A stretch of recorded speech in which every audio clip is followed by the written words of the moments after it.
여러분 안녕하십니까? 새 남자의 요절복통? 새 남자의 요절복통? 우당탕탕. 우당탕탕 했잖아. 했나요? 했어. 이번 주는 새 남자의 요절복통 음식 이야기로 인사드리겠습니다. 식사이트의 3인방입니다. 여러분 반갑습니다. 저희가 이번 네네. 주에 준비한 주제는 겨울. 네네. 겨울이잖아요 지금. 네네. 그렇죠? 이 겨울에 가면 좋은 식당들 안내를 해드리도록 하겠습니다. 저는 겨울에 가고 싶은 식당이기도 하고 겨울에 갔을 때 가장 감명이 깊었다? 오, 네. 네. 외국이긴 합니다. 그 삿포로에 오, 네. 최초로 지금 해외에 있는 식당을. 네네네. 오, 네. 삿포로 오타루에 있는 코튼 클로스라는 경양식집. 코튼 클로스. 네, 관광객들이 찾는 그런 집은 아니고요. 제가 그냥 돌아다니다가 맛있을 것 같아서 들어갔던 식당인데 그 오타루 그 관광지에서 좀 벗어난 외곽에 있는 네. 이제 노부부가 하는 경양식집입니다. 어떤 곳입니까? 코튼 클로스? 나폴리탄이랑 오므라이스를 먹었는데 음식이 너무 맛있었어요. 근데 사실은 그 음식 때문에 오늘 이제 겨울 얘기를 한 건 아니고 네네. 이게 식당을 다니다 보면 이렇게 음식의 맛에 감동하는 경우도 있지만 그 이제 서비스라든지 아니면 그 식당 주인장분들의 이게 손님을 대하는 태도 네네. 그런 거에 대해서 감명을 많이 받는데 네. 이게 저희가 처음 도착해서 식사를 시켜서 그 음식을 먹을 때까지 두 분이 너무 친절하셨어요. 근데 너무 친절한 곳은 많죠. 그런데 가장 놀랐고 내가 어떻게 보면 이분들이 나를 진짜 생각하고 있구나, 손님들을 생각하고 있구나 느끼게 된 게 처음 받은 샐러드였어요. 그냥 어디서나 볼 수 있는 야채 샐러드인데 그 아무 생각 안 하고 그걸 먹었어요. 근데 걔가 따뜻했어요. 그게 뭔 소리냐 물어보시는 분들이 많이 계실 거예요. 그렇죠. 왜 이게 중요한지. 네, 바깥에 추위를 뚫고 가게로 들어왔잖아요. 근데 보통 이제 샐러드를 낼 때 샐러드를 차갑게 내는데 그런 미세한 부분마저 이제 따뜻하게 즐기라고 야채를 데워서 내신 거죠. 근데 그 야채를 데웠기 때문에 그게 이제 야채를 굽거나 뭐 그렇게 한 건 아니고 돌아와서 또 셰프님이랑 얘기를 하다 보니까 죽은 야채를 살리는 방법이 50도 정도의 이제 따뜻한 물에 그 야채를 담그면 일시적으로 살짝 데치는 건가? 그 데친다는 느낌보다도 그냥 담갔다 빼는 정도. 약간 담궈 놓으면 50도를 딱 맞추면 그때 그 야채 기공세포가 다 열려서 물을 쫙 흡수를 한번 하면서 이제 세포들이 잠깐 살아나는 거예요. 잠깐 살아나. 그 야채도 그 정도 물에 담궜다가 빼신 게 아닐까. 막 아주 뜨겁지는 않았거든요. 아주 뜨겁게 되면 또 식감이 흐물흐물해지니까. 그렇지. 근데 그렇게 해서 엄청 그 야채 자체의 맛도 더 도드라져.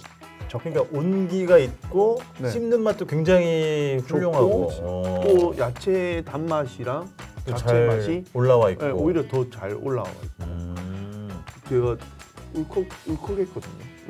울컥하기도 하고 너무 감사하기도 하고 그때 또 추위에 떨다가 이렇게 들어와서 몸을 녹이던 상황이어서 진짜 평생 가는 기억은 사소한 데서 옵니다. 이런 데서 그치? 겉으로 보이기에 대단하게 보이지 않는 어떤 그런 것에서 오죠. 저는 너무 이해가 잘 돼요. 네. 나폴리탄이랑 오므라이스 근데 그 샐러드가 기본 나오고 수프가 나오고. 네네. 그치. 그게 이제 점심 뭐 메뉴로 이렇게 코스로 묶어서 네. 제 기억에 한 1,000엔 정도 했던 것 같아요. 네, 가격도 저렴하고 네네. 1,100엔이네. 그냥 제가 느끼기에 제가 이때까지 먹어본 나폴리탄이랑 오므라이스 중에 가장 맛있었습니다. 따뜻한 샐러드가 궁금하기는 해. 네. 근데 자체로 그냥 나폴리탄도 너무너무 맛있었어요. 오므라이스도 그렇고. 네. 나폴리탄이 케찹 맛이 원래 많이 강하잖아요. 네. 근데 제가 생각했을 때 그 원래 나폴리탄이 케찹 때문에 좀 인위적인 맛이 나는데 그렇지. 잘은 모르겠지만 제가 추측하기로는 토마토를 많이 쓰신 것 같아요. 네. 그래서 소스도 좀 더 꾸덕하고 면도 좀 특이했어요? 면은 생면 같은 느낌이 드. 그러게. 네, 근데 생면 느낌은 아니었던 것 같아요. 정확히는. 삿포로의 오타루. 오타루. 자, 그다음에 우리 김 사장님은요? 최근에 지인분들이랑 약속해서 이제 만난 적이 있었는데 네네네. 거기 경도 화성 비봉에 있는 네. 흑염소 제가 뭐라 기억이 안 나네. 흑염소탕. 아니 이런 식으로 할 거면 오지 아니, 마. 왜냐면은- 아무튼 뭐 신기해. 왜냐면은 바쁘잖아. 왜냐면 비봉 흑염소야. 아 비봉흑염소. 비봉. 네. 원래는 감자탕을 파는데 네네. 네. 흑염소를 시작하신 지 얼마 안 됐대요. 근데 이제 최근에 그런가? 이제 흑염소를 하시면서 이제 바꾼 건가 이름을? 경기도 화성시 비봉면 삼화리에 위치한 비봉 흑염소가 되겠습니다. 일단 저는 가서 흑염소를 먹었어요. 네. 흑염소를 먹었고 왜냐면 저는 겨울만 되면 이상하게 보양식이 좀 땡겨가지고 네네네. 뼈 해장국 집이고 네네. 감자탕 집이고 근데 흑염소 한지 진짜 얼마 안 된 것 같아요. 근데 또 검색할 때는 흑염소를 써야 나오고 비봉 흑염소입니다, 여러분. 네. 흑염소탕 15,000원, 특탕 2만 원. 그다음에 흑염소 전 수육은 3만 원, 전골은 28,000원. 수육이랑 전골은 미리 예약을 해야 된다 그러고 뭐 드셨어요, 그날? 저는 흑염소탕. 근데 이제 저는 흑염소탕을 얘기하고 싶지 않고 사실 옆에 뼈 해장국을 먹는 걸 뺏어 먹었는데 돼지 뼈나 붙어 있는 고기들에 보면은 지방들도 붙어 있을 거잖아요. 그럼. 이 지방을 일일이 다 손질해서 조리를 하시더라고요. 그래서 지방이 거의 없어요. 국물도 되게 이제 깔끔하고 깔끔하고. 흑염소탕을 먹으면서 여러분, 여러분 많이 혼란스러우시죠? 이름은 비봉 흑염소인데 원래는 뼈 해장국을 파는 집이었는데 김 사장님은 간판이 최근에 흑염소가 추가돼서 흑염소를 먹으러 갔는데 다른 사람 시켜놓은 뼈 해장국을 먹었더니 뺏어 먹었던. 결국은 뼈 해장국 얘기를 하는 거야. 결국은 뼈 해장국을 드셔라. 맛있다. 근데 검색은 흑염소를 검색을 해야 된다.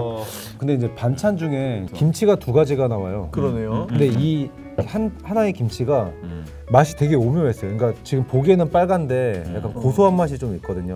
고구마 순 먹을 때 깨 버무려서 나온 그 느낌 있잖아요. 고구마 순 무침? 무침. 그 느낌을 좀 받았어요. 검색은 비봉 흑염소. 네네. 가서 드실 거는 뼈해장국. 네네네. 저는 전라남도 신안군 지도읍 읍내리에 위치한 송도 화로집이고요. 안 사장님이 찾아내서 저를 이끌고 가주신 그런 곳이고 전화로 미리 전화를 드리고 예약을 했습니다. 네네. 메뉴판을 보면 진짜 간단해요. 메뉴판 이거밖에 없어요. 농어, 광어, 돔, 민어, 숭어, 병어, 붕장어. 많은데? 많은데? 횟집인데 네, 그죠. 이렇게 있어요. 네. 근데 그날 아버님이 숭어를 먹어라. 예약을 반드시 하셔야 되고 네. 예약을 할 때 아버님한테 그때 잡히는 거 해주시는구나. 뭐 오늘은 뭘 먹으면 좋을까요? 상냥하게 이제 여쭤보면 아버님 뭐 먹어라. 그러면 맞아요. 예 알겠습니다. 이렇게 하면 되는. 신안은 여러분도 아시겠지만 다 섬으로만 이루어져 있잖아요. 네네. 신안의 섬 중에 지도라는 섬이 있어요. 지도는 꽤 그래도 큰 편이거든요. 지도라는 섬에 네네. 끄트머리에 솔섬이라고 하는 그러니까 연결돼 있어요. 연결돼 있는 섬 아닌 섬이 있는데 거기 이제 위치해 있고. 네. 근데 어머님이 저한테 뭐랬냐면 한 자리에서 35년에서 36년 했다고. 그 전에 읍내에서 그 지도 읍내에서 한 2년 정도 식당을 했다고. 근데 아버님 증언은 40년째 하고 있다고 말씀하셨거든요.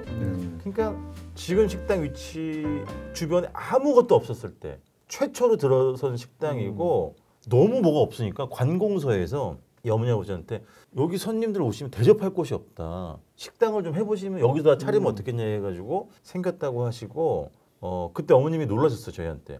아니 우리 집은 인터넷 홍보도 안 하는데 어떻게 알고 왔어요? 라고. 저희는 그런 사람들입니다. 어머니 아버지들이 아무리 알려주지 않으시려고 무지하게 꽁꽁 싸매셔도 저희 다 찾아갑니다. 맞아. 어떻게 알고 찾아가느냐? 그건 저희가 다음 방송에서 엄청난 비밀, 전 세계 최초로 월드 프리미어로 여러분들에게 공개하도록 하겠습니다. 그 대단하다고 느낀 게 오로지 첫 번째, 그 40여 년의 세월 동안 한 번도 남의 손을 빌려 보신 적이 없대요. 본인이 해야 되는 거예요. 이분들은 그냥 맞아요. 해야 되는 거고. 두 번째, 어머니 아버지가 텃밭을 또 이렇게 네네. 운영을 하시는 거죠. 네네. 많은 식재료를 거기서 직접 따다가 네네. 반찬이나 뭐 이런 걸 내시고. 네. 대단한 건 횟집인데 아버지가 고기를 잡으시나 봐요. 직접. 네네. 그래서 얘는 어떤 에피소드가 있었냐면 우리 직접 제가 본 건데 아버지 전화가 와서 식당으로 21명이 단체 예약이 들어오는 날이 있었어요. 근데 어떤 분이 전화해서 하필이면 그날 추가로 다른 팀 네네. 예약이 되냐고 물어본 거예요. 그럼 어떻게 하시겠어요? 그 김 사장님 같으면? 근데 그렇게 수용이 될 수 있는 정도의 크기예요? 네네. 수용은 식당 크기는 굉장히 커요. 꽤 커요. 근데 혼자 하신다. 그럼 어떻게든 받아서 하려고 하지 않을까요, 저는? 어떻게 하겠어? 솔직하게. 저는 힘든 거 싫어해가지고. 그날 잡아서 그날 내는 거예요. 어떻게 되는 거예요? 그- 그게 시스템이? 그런 것까지는 아닌 것 같은데 이게 본인이 잡아 놓으신 걸 가지고 손님이 오면 이제 만약에 잡아 놓은 게 추가 네네. 인원까지 된다 그러면은 아버지의 말은 뭐였냐면 그 예약을 추가로 들어온 다른 팀의 예약을 다음 주로 미뤘어. 네. 미루면서 하는 말씀이 뭐였냐면 제가 20명 이상 먹을 고기를 잡을 수가 없어요. 힘드셔서. 네. 아휴. 그러니까 나 같은 천박한 인간은 어떻게 생각하냐면 생선 가게가 좀 많겠냐고. 그렇지. 가서 받아서 쓰면 그걸 누가 알아? 내가 잡은 건지 아버지가 잡은 건지 맞아, 아닌 맞아. 건지. 옆집 친구한테 또 좀 같이 잡아달라. 할 근데 수 이 있는 아버지는 건데. 그게 안 되는 거야. 네. 나는 진짜 너무 말도 안 된다고 생각했고 너무 놀랬고요. 음식은 훌륭하게 이를 데가 없고 우리 둘이 진짜 가장 인상적인 식당이라고 얘기했었어요. 진짜로. 숭어 6만 원이었는데 이게 제가 진심으로 얘기했는데 저한테 이 집에서 6만 원짜리 상차림으로 해주는 걸 나보고 20만 원을 내고 먹으라고 하면 난 먹어. 사실 그 이상이지 가치로 따지면. 그죠. 숭어회가 보고회 뜨듯이 얇게 나와. 얇게 네. 처음 봤어. 숭어를 뭐 이렇게 떠. 네. 근데 그게 식감이 차죠. 네. 그리고 사람들이 숭어를 비하할 때 쓰는 말도 그거 그죠. 흙내나고 흙내. 뭐 네. 누가 먹냐고. 제철 네. 직접 잡고 말도 못하게 맛있었어.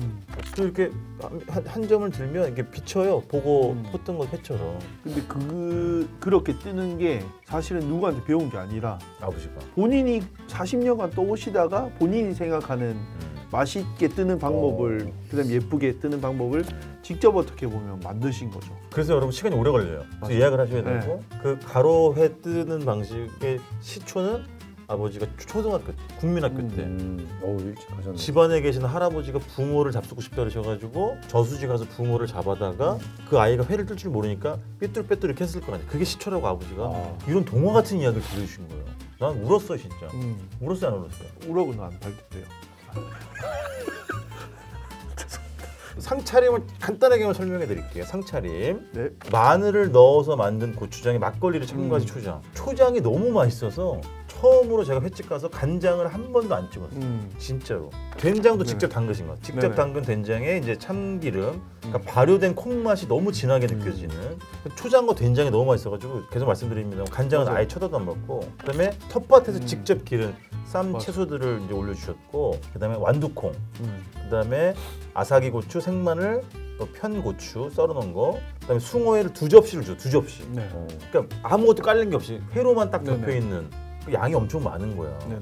그러니까 작은 크기의 숭어, 그걸 뼈째 회로 또 썰어서 주셨어. 별도로. 네. 또 약간 작은 사이즈의 숭어를 구워가지고 맞아. 숭어 구이도 주셨고. 그 새끼 숭어 그거랑은 다 포함인 건가요? 아니면 없으면 안 주시는 건가? 어떻게 되는 거예요? 그렇지. 뭐 없으면 안 주실 수 네, 있는데. 그거는 뭐 그걸 확인하고 그 나오면 가겠다는 거예요? 아니 혹시 그 네, 보시는 가시는 분들이 분들은 아버지가 그 좋은 거를 음, 추천하시는 걸 먹어야 되고 그렇지. 그다음에 반찬이나 이런 것도 저희가 지금 얘기하지만 그냥 어머니가 차리고 싶은 대로 차리는 그럴 확률 높지. 예. 당연히 네. 숭어회를 시키면은 숭어회는 나올 것이고 새끼 약간 작은 사이즈 숭어 뼈째회나 작은 사이즈 숭어 구이는 안 나올 수도 있겠지. 맞아요. 그래서 저희가 다 먹고 밥 달라 그래서 밥. 그래서 2차 상차림이 차려져 2차전.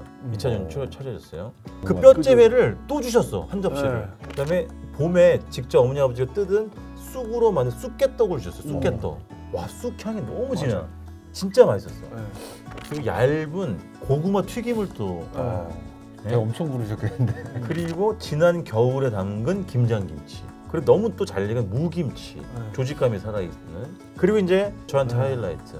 무려 2년을 묵힌, 2년을 삭힌 숭어 창자 젓갈.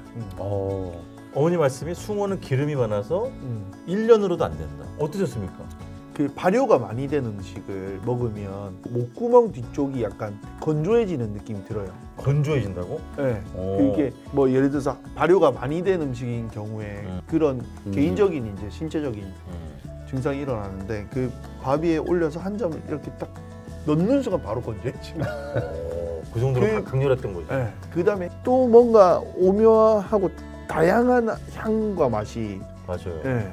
머리부터 발끝까지 전류가 흘러요. 짜릿짜릿해요. 찌릿찌릿해. 맞아요. 그러니까 강한 음식이라기보다는 그 엄청나게 그 발효가 강한 음식을 좋아하는 사람은 국보급 음식으로 그죠. 저는 생각해요. 네. 이렇게 짜릿짜릿한 건 먹어본 적이 없어요. 맞아요. 그리고 마지막으로 숭어 매운탕까지 주시고 잡곡밥 주시고 솔직히 생각해봐요. 서울이면 숭어찜만 한 3, 4만 원, 숭어 뭐 매운탕만 뭐 2, 3만 원 받을 거 아니야.